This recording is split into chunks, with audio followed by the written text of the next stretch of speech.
Welcome to another episode of Breaking Bread. I'm here with Ray Abruzzo, best known as Little Carmine from the iconic television series The Sopranos. Welcome to Breaking Bread, Ray.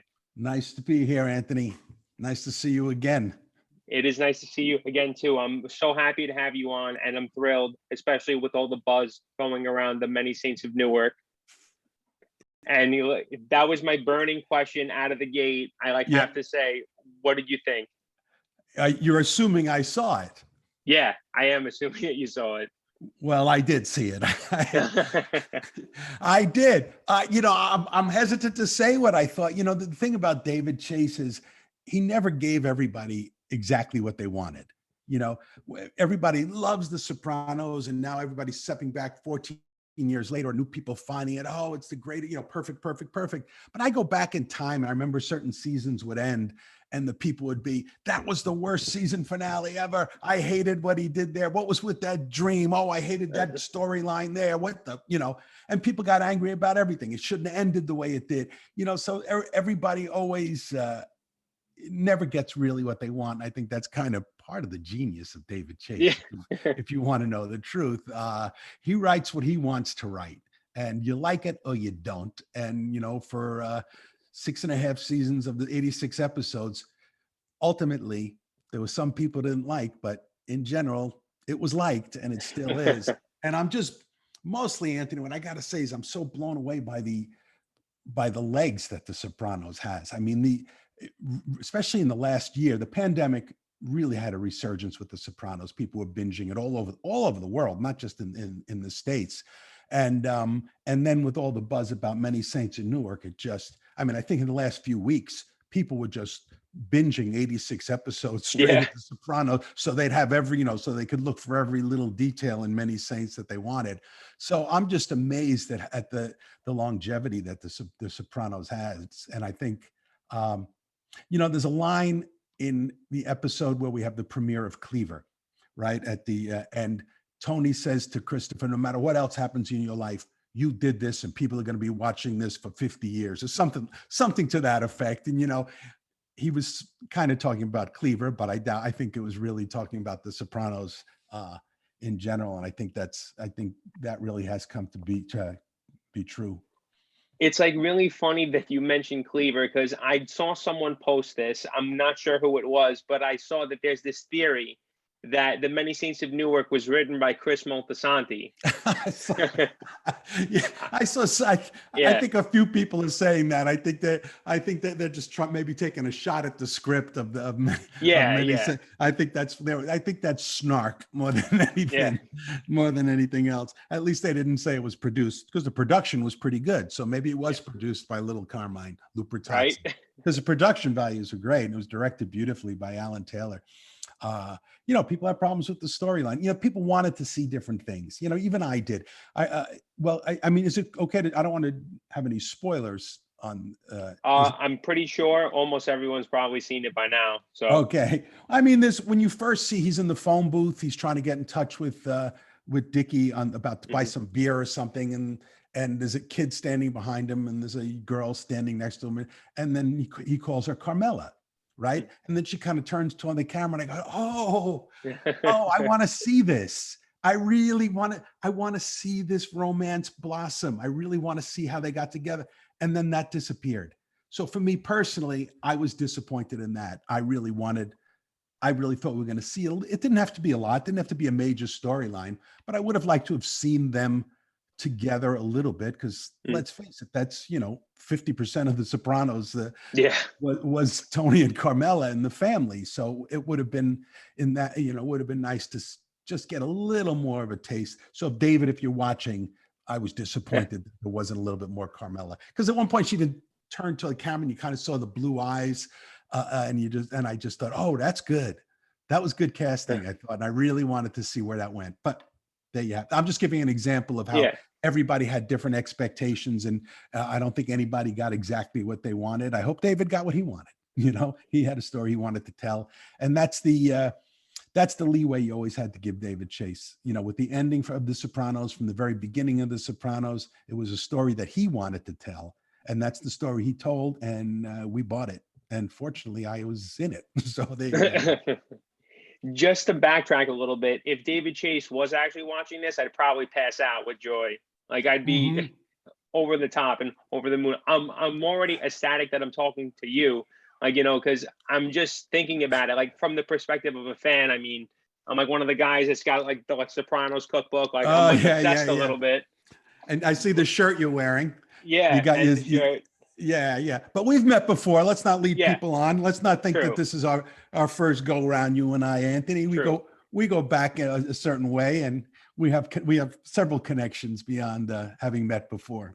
Yeah. So for those of you who are listening and watching who don't know, Ray and I actually got the chance to connect over Facebook. His childhood friend had the same last name as mine and probably is a distant cousin.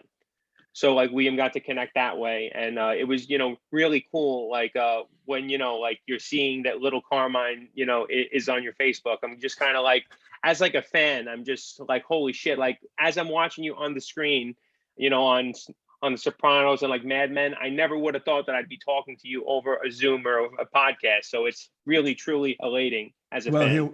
Here we are, and obviously I had nothing else to do, Anthony. No, I'm kidding. The things I canceled today for you, and you have no idea. I was going to go to the dry cleaners. I was going to go to the bank, but they're closed, so I couldn't have done. So yeah, you got me. Thank you, Patrick Sciarrotta. Patrick Sciarrotta. Yeah. We should go. Well, let me give a little bit more background to that, because there's even more to that than you'd know. Because the first play I ever did was in high school, at Christ the King High School in Middle Village. You might want to throw that in there, and that was in 1968. Wow. I auditioned for my first play. It was called Inherit the Wind, and Patrick Sciarrotta was a senior, and he played the lead in that play. And I was so inspired by his performance that we became very good friends and did a lot of theater projects together all through high school, summer theater, then in college. And then after college, we started a theater called the Bond Street Theater Coalition, which is still going strong. So that's my connection with Patrick. And I have to say that when I saw him play Henry Drummond in Inherit the Wind in 1968, when he was a senior, and he transformed into this older, powerful lawyer, it was inspiring to me, and a big part of the reason why I became an actor. So you mentioned our connection with the Sciarrotta name. He's more than that. It's a connection to why I actually became an actor and was so inspired at 14 years old. So if it wasn't for Patrick, we might not have little Carmine, or the little Carmine that we know. Well, you wouldn't be the little Carmine that you know, but I don't want to give Patrick too much credit. But yes, he was an inspiration, and really had a big impact on my early years as an actor, and being inspired to just do it, and acting for the acting's sake, and just the work. He was a big part of it. Yeah. Not to be too sentimental here, but you're kind of doing that for like me, like you're passing down the torch, because you're sitting here, you're giving me the time of day, you're giving me my chance with the podcast, and you're basically doing the same thing for one of Patrick's little cousins, I guess. Yeah, distant cousins. Yeah. Well, it's got to be that way. I mean, nobody would be where they are if they didn't learn something from somebody else. I'm still learning. I still go on a set and I'll hear a term from a grip or somebody or a director or an AD. And it's like, oh, wait a second. I've been doing this for 45 years. I never heard that expression. What is that? So you could constantly learn something. And then, I've worked with some really great legendary actors, for instance, Sir Ben Kingsley and Lauren Bacall on The Sopranos, as well as, James Gandolfini and everybody else.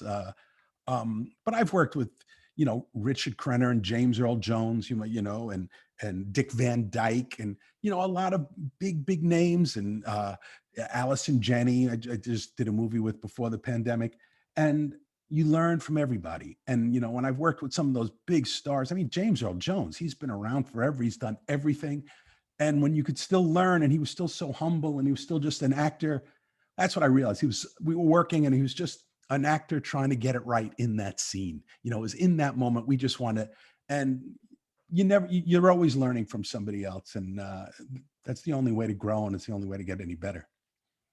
What was it like working with someone for the first time? Like, someone that you knew that was a household names like James Earl Jones?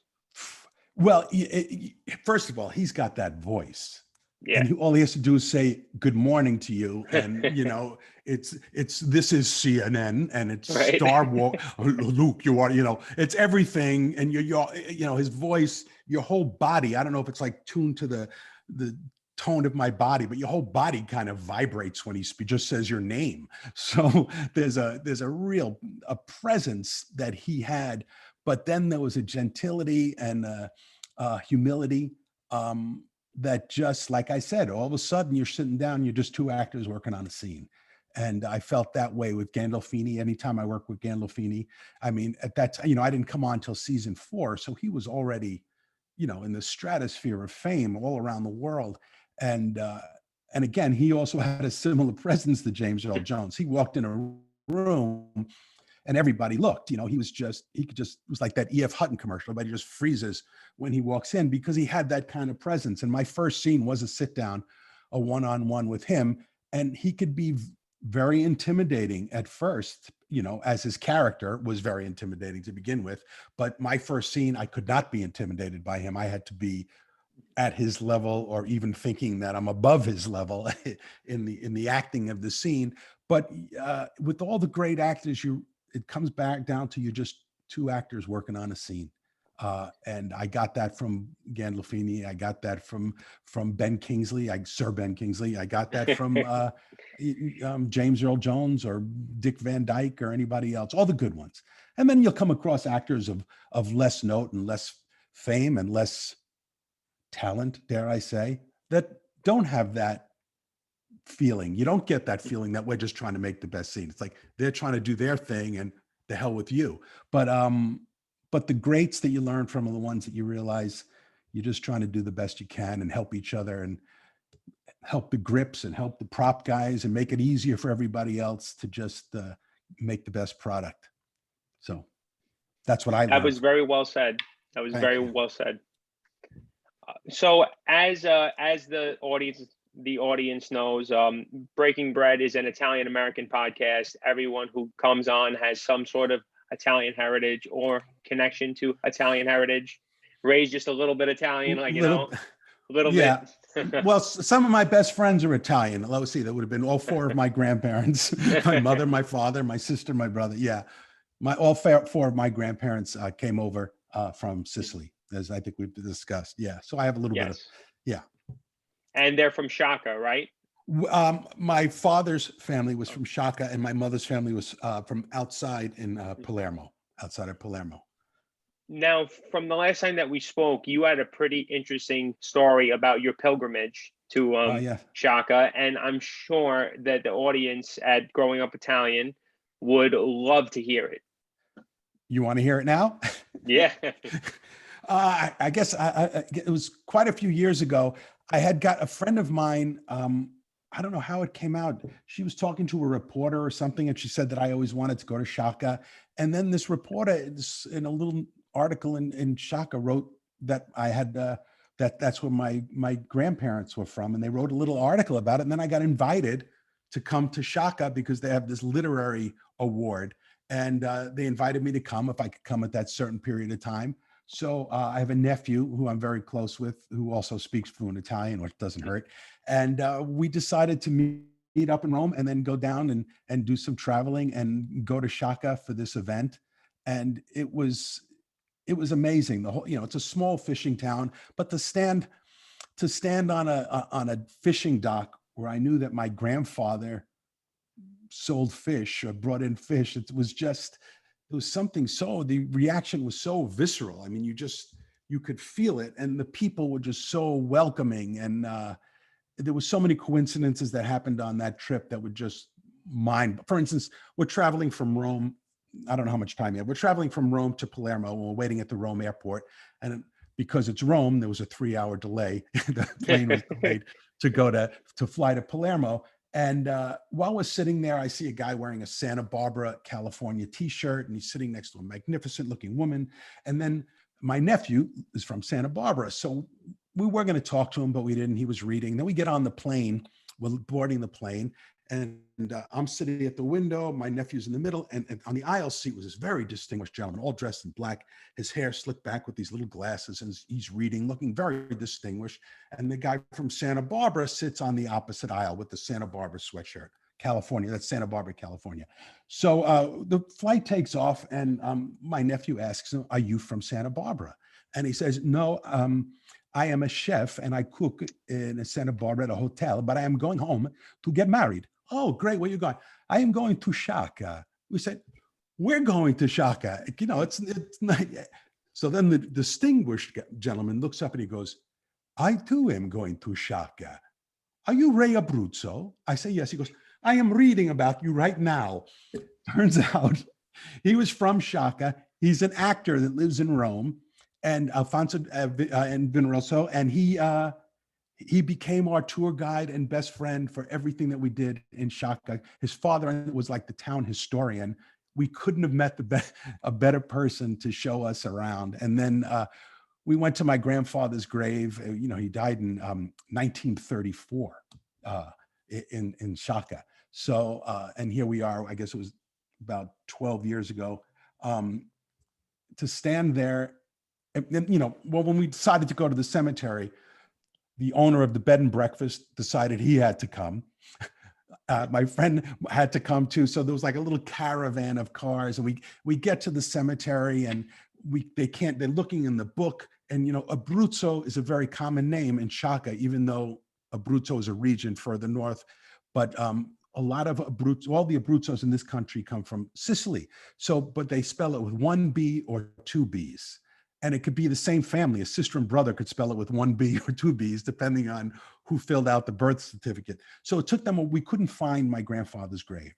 But I had a little photograph of my father standing at my grandfather's grave from like 1971. He had made the pilgrimage himself. So I had this photograph, this little tiny photograph, and I'm holding it.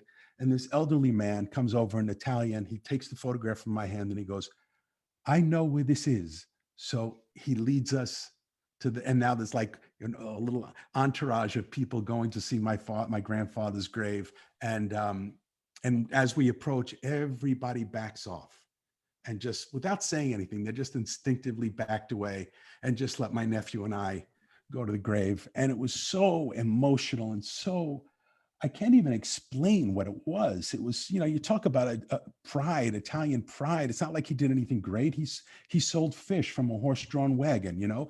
But I kept thinking while I'm standing there, any little decision he made in his 58 years, because he had died at 58, which, by the way, it was my 58th birthday when I was there. Wow.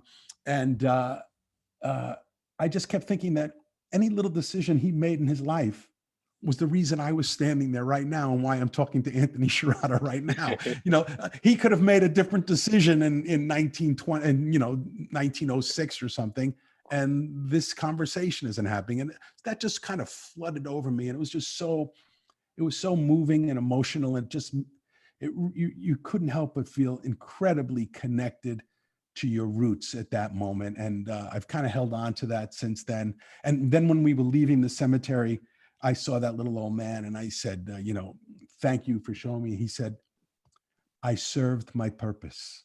That was his response for helping me find the grave. Wow. It was just, you know, and everybody's just sobbing. You know, it was just one of those beautiful moments that I'll never forget, and I'll always have with me.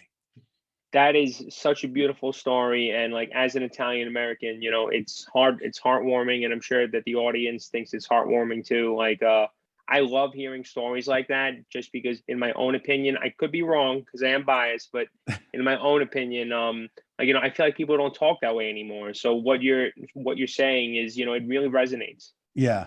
When he said, "I served my purpose," it was one of the most, it was one of the most poignant, powerful moments of my life. It was just, there was something so simple and elegant and powerful and human about that moment.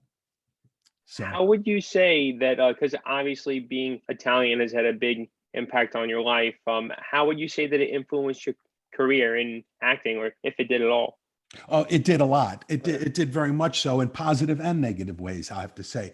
Early on, when I first started, there were, you know, before Pacino and De Niro, there weren't a lot of Italian American actors. I'd gravitate towards Ben Gazzara, because he was a favorite of mine growing up, or Harry Guardino, or Tony Franciosa. There were a few, but not a lot, and they weren't big stars. And when I started out, there really was a little bit of a bias. It was like, at that time, if you were Italian, you were considered ethnic. So there would be casting breakdowns that would say, not ethnic, or ethnic required. And that meant Italian. Italian American was a big ethnicity at that time, and could get you a job or not get you a job. I could give an example. I tested for a TV series, this is in my lifetime, in the 80s, to play a doctor. Now, the doctor had an Italian American surname, and the storyline was that he was Italian. They hinted at that. And I tested at the network, and I did a really great job. And a friend of mine was a young executive with that network at the time. And then I didn't get the part, and I knew I killed in the room. I knew I really nailed it. I know when I do well. I know when the part is mine and when it's not. And I really thought, nobody could do this better than I can at this particular moment.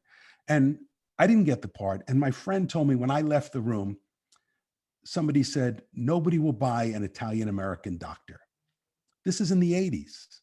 And there was that kind of, and so that was a tough pill to swallow at that time, to realize that. And then I saw who they cast, and he was they kept the name Italian, but he was blonde haired and fair, and there was no ethnicity about him. But so it's changed a lot now. Of course, now I'm not ethnic, but before The Sopranos, I never played a mobster. I had it in plays, but I had never played a mobster on TV. I played cops, a lot of cops, good cops. I played a lot of lawyers. I played doctors, but I had never played a mobster. Then The Sopranos came along. I played a mobster. And after that, it was like, well, he's got that whole mobster thing going on, so it was a double-edged sword. Yeah, he was on The Sopranos. He was great. Yeah, but it's got that whole mobster thing, and then they'd cast me on TV shows to be maybe the red herring of the bad guy. It's like, well, because we know him as a mobster, so we could misdirect the audience to think he's the guilty one, but he's really not, or he is the guilty one. So yeah, the Italian American thing did, it's funny, after The Sopranos, or right as The Sopranos was ending, I also was doing a recurring role on Boston Legal, because I had done a lot with David Kelly before that. I had done 6 years on The Practice, playing a detective before The Sopranos. And my character was Michael McGuire, right? An Irish detective, homicide detective, but they never made any reference to the ethnicity, and nobody ever mentioned it, it never came up. But then after The Sopranos, they cast me in Boston Legal to play a federal prosecutor. And his name was like John Smith, just let's say. And I knew the producer pretty well. Actually, he's from Elmhurst, Queens guy, Bill D'Elia.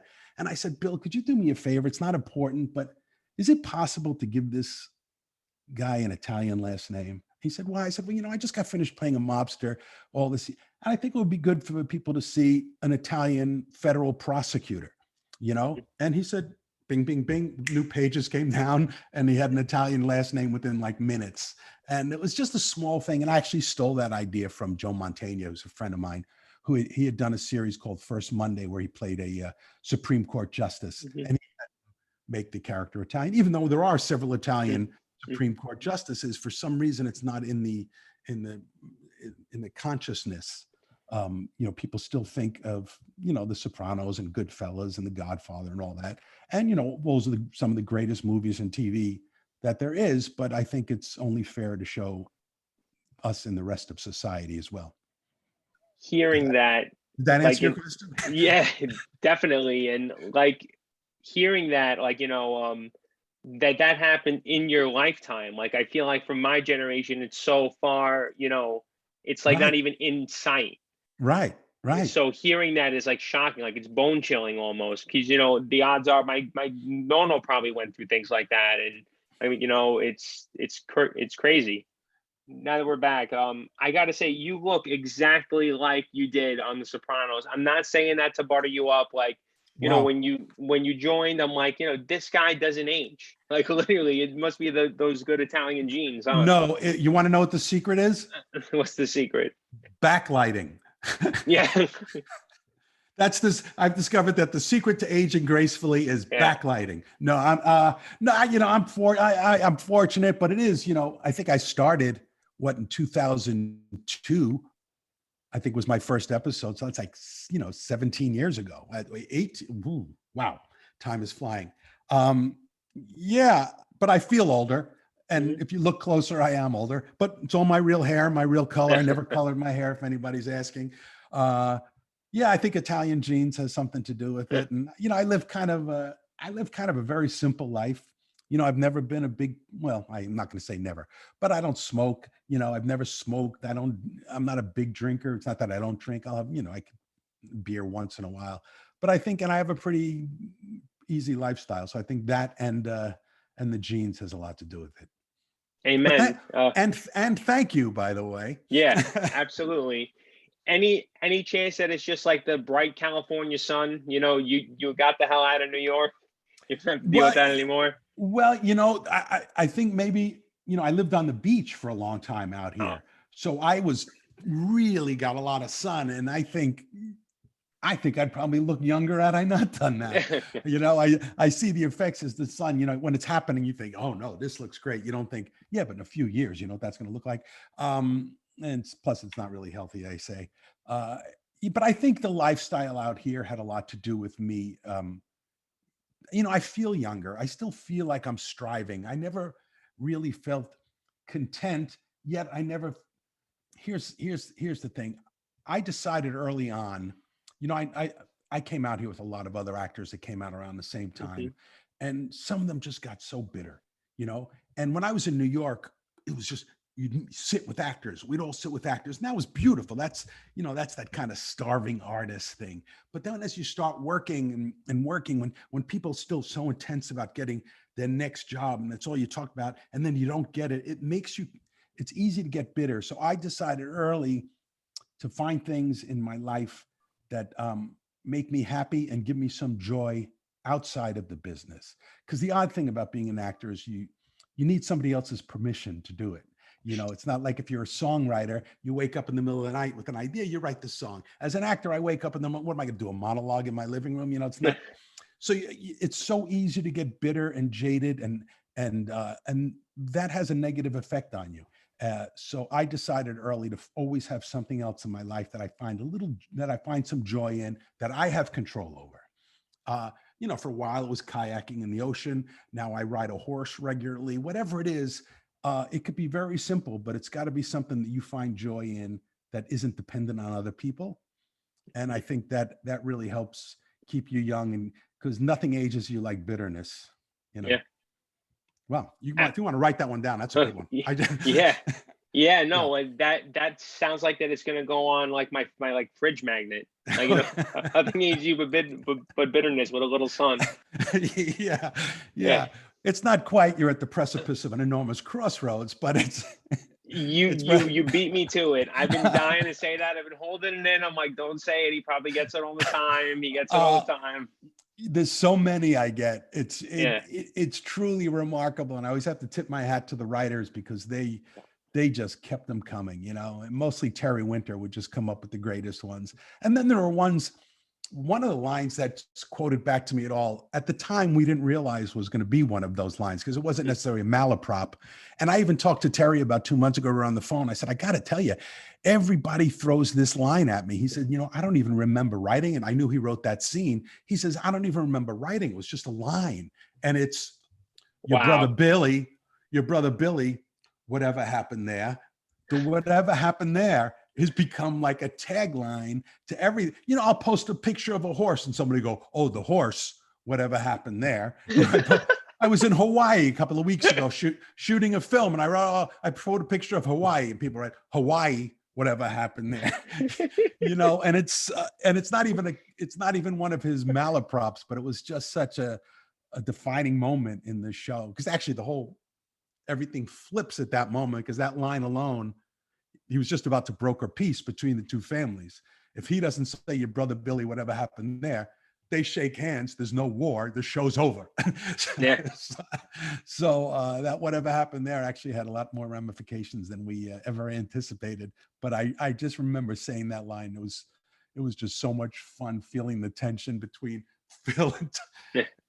to be in between those guys at that moment. And if you remember the room of guys, Silvio's there, Butchie's there. It was a very intense. I'll never forget. That was really, really a great, memorable day. And Terry Winter gave me a great, memorable line. Well, that whole speech is just, that whole scene is so magnificently written. Now, I gotta ask you a general Sopranos question, but it does involve a little Carmine. I'm sure that you've gotten it in the past, but I'm just gonna blurt it out for my own selfishness. Sorry, audience. While I have you here, I gotta ask you. What was I gonna say? So at the end, when little Carmine is kind of making the second piece, I guess that we can say, when he Right. basically gives up where Philly is, or helps Butchie say where Philly is. Like, do you think that like little Carmine might have had any role in like, maybe Tony's downfall a little bit later, or like, cool. Well, that's if you thought that Tony had a downfall, and that's Right. up for debate still. They're both up for debate. The moment, I love the subtlety. David Chase directed that particular episode. That episode was Made in America. That was that big sit down we had in the big giant warehouse. It was freezing cold, by the way. You could see the frost coming out of our mouth. There was no special effects. We were freezing. Wow. There was an ice storm, and the outside that warehouse was just black ice. We weren't allowed to go to our trailer, so we were stuck in there all night long. All of the actors, and we were just huddled around one little heater. And those chairs we were sitting on were metal chairs. You know how cold they were, like icicles.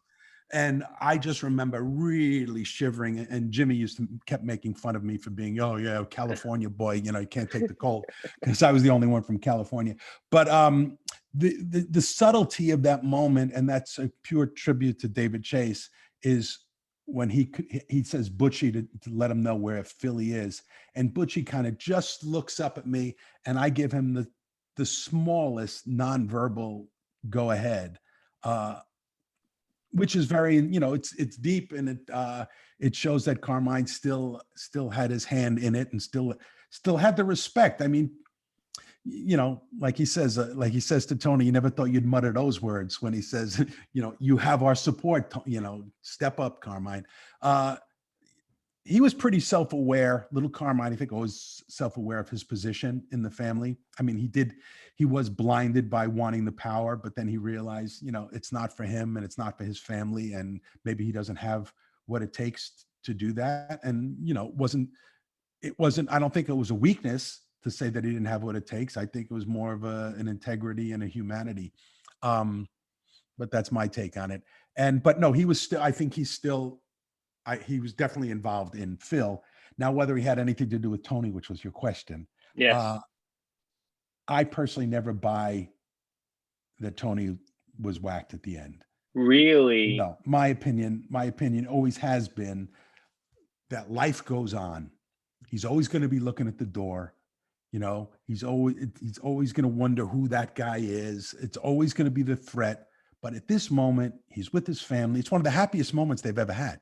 It's the happiest their family has ever been, And AJ actually says, you said to me, Dad, once, it's the little things in life that make you happy, that you have to hold on to, something like that, which kind of reflects back to what little Carmine told Tony. It's not about being boss.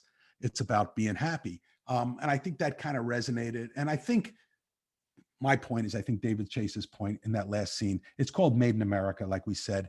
And I think he was saying that this show is not just about the Sopranos or the mob in New Jersey and New York. It's a microcosm of America, made in America. And when you looked at the people in that restaurant, which we had never seen before up until that point, it was really a cross-section of America. You had kind of a trucker guy, you had Cub Scouts, you had the urban guys come in, you had a little romantic couple. You could have been anywhere in America in that restaurant. It was so not limited to New Jersey or New York. And to me, that's what I always felt. I thought, this is what he's saying. This is America. This isn't just the Sopranos. And I think life goes on. Just like he never wrapped up every episode, every season. I think he didn't wrap up the show. It ended for us, not for Tony. That's my feeling.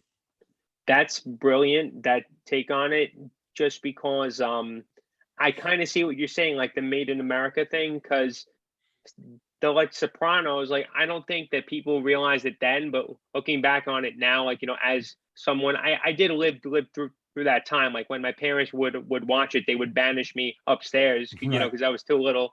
Me and my brother actually used to walk around like this, like because we like knew that it was about guns or something. But anyway, like the like Sopranos is really keen on talking about specific social issues, and looking back on it, it holds up really well. Yeah. And like it's really illustrating what was going on in the early 2000s, in the world. What's acceptable now, wasn't acceptable then, and it portrayed it so brilliantly. And Yeah. looking back on it, like that's all my norm, but during the time period when the show was airing, it was new to everyone. Right. Everything. So, Yeah. It would. yeah. There's a reason they called it groundbreaking. That's for Yeah. sure. Yeah. Yeah, so what you said, it's totally brilliant. Like, as like far as like I never honestly was open to that take that Tony lived through it. I wanted that to happen in like the most way possible, but I got wrapped up in like a loophole of like reading like all these fan theories. Someone said it was Paulie. It was like this really deep, intricate fan theory. I There was are like, what the hell? There are theories that AJ's girlfriend was behind it. He was dating. Please tell me you're kidding. No, he was. Bianca? No. In the very last episode, he had this. I don't remember the character's name, which is a very pretty young girl. They're sitting on the couch watching TV, and and Tony or Carmela says, "We're going to Holstein's tonight," and the camera sees that she sees it. So then the whole fan thing went off that she was a plant and she to tell them where Tony was going to be. Think about that. You're like blowing my mind today. You could go with anything, but I could give you a cinematic reason why I don't think Tony was whacked. I have a very clear visual reason why. People disagree with me, but there were 2 points of view in that scene. Us looking at Tony and Tony's point of view at the door. Mm-hmm. Now, if you go with the theory that you don't hear it coming, it just goes black, which he says to Bobby in the season before. Well, then people think, well, it went black because Tony got whacked. Except the last shot is what? Who's in the last shot? Tony, right? So if it went black for Tony, we would have had to see it happen. Yeah. As it goes to Good black. Point. He's Good looking point. at the door. So if it was shooting this way and it went black, and it's not him. If it was his point of view of the door, and it went black, I'd say yes, the guy came out of the bathroom, put one in his head. That's the way I see it from a cinematic point of view. That's actually a very good point, and that pretty much puts it to bed in my head. Like being an aspiring filmmaker, like I mean, how could you argue against that? That's perfectly, right. You'd have to structured. See it. Even if it was just a flash, even if it was a flash black, but there was no flash black. You could go frame by frame, and then it's just black. You would have seen, if the blackness was him dying, you would have seen it because the camera was on him. Out of curiosity, again, because I'm just such a nut about this kind of stuff, and I'm sure everyone who is watching and listening is too. But like, what is the consensus like among the cast members in your opinion? So like, does everyone kind of think like you? Is it a 50-50 split? I can't say I ever took a poll. Yeah. There's so many of us that hadn't seen each other again. We did a Zoom reunion during the pandemic. That's nice. And then there were, the couple of Sopranos con, and which, yeah. And that a lot of times we were seeing people for the first time. So, I've stayed friends with a few people. Carl Capatordo is one of my best friends who played Little Paulie. He's also a brilliant writer, by the way. He wrote for Vinyl. He wrote for Tommy Boy. Wow. Show. He wrote for The Deuce, and he works on a project with Terry Winter now. He was a writer, but before he was an actor, he was always Wow. a playwright. So we're very good friends, and I talk to Edie every once in a while, Michael every once in a while, but it's not that we never get together and say, how do you think it ended? Yeah. At the end, we were all, we all knew it ended at the table, but we didn't understand the music cutting in the middle of a word and it going to black. So it was intense for all of us. The visceral reaction to the blackness. But I think I'm sure it's split amongst everybody the same way it is amongst the fans. But I don't think the cast goes down the rabbit hole like a lot of people do. Fair enough. Yeah.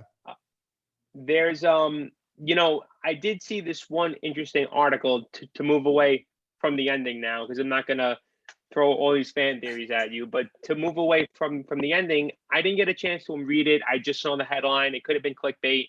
I know that it was from a reputable source, though. It's saying that the Many Saints of Newark left itself open for more Sopranos movies. In your own opinion, what do you have to say about that? And also, do you think that there's a chance that we could see young little Carmine? Never know. You certainly could. I mean, you could have seen young little Carmine in that. I mean, that's part of the thing people wanted. They wanted more young Silvio. They wanted more young Paulie. They wanted more young Pussy. And you only saw little snippets, and then I wanted Carmela, right? Mm-hmm. So I think, there was that possibility when they first were talking about it. I had the fantasy that maybe I'd play Carmine. Maybe I'd play my father. Yeah. That's what I was alluding to as well. That would have been brilliant casting, but he certainly leaves room where the end of Many Saints of Newark ends. Tony, Michael Gandolfini's character at that point is, I think, just making the decision that he might be involved, that he's crossing over, obviously. So there's room from that point to him walking into Melfi's office, basically, of story, up until you'd have to cast you could never cast anybody but James Gandolfini at that point. But up until that point, there's quite a few years in between, a good 20 years of story. Yeah, well, sure, because that was 66, 67, right? Or it takes us right into the 70s, the beginning of the 70s. Many Saints of Newark, I think, like 71. I think it starts out, out earlier, but I think it ends in like 1970 or something. So there's a good 20-something years of material. So he certainly could, certainly open to that, or there could be a little Carmine coming out of retirement when he's in his late 60s or 70s and taking over New York again. There's that possibility. Since we know David's watching, let's go with that. We established David, that, didn't we? If you're watching, I hope my theories don't piss you off. That's all I'm going to say. He's heard them all. He's heard them all, I'm sure. But Ray, it has been such a pleasure. I always love talking to you. Like, you're one of those people that's an intellectual. You can have those kind of conversations that, I don't want to say that most people can, but like you it's a really intellectual. It's a really nice conversation. Yeah. Jeez, tongue-tied. Yeah. It happens. Yeah. Well, I appreciate that, Anthony. I always like talking to you. I feel like I'm talking to an old friend or a relative or a cousin, a young cousin or something. So I'm always here for you, Anthony.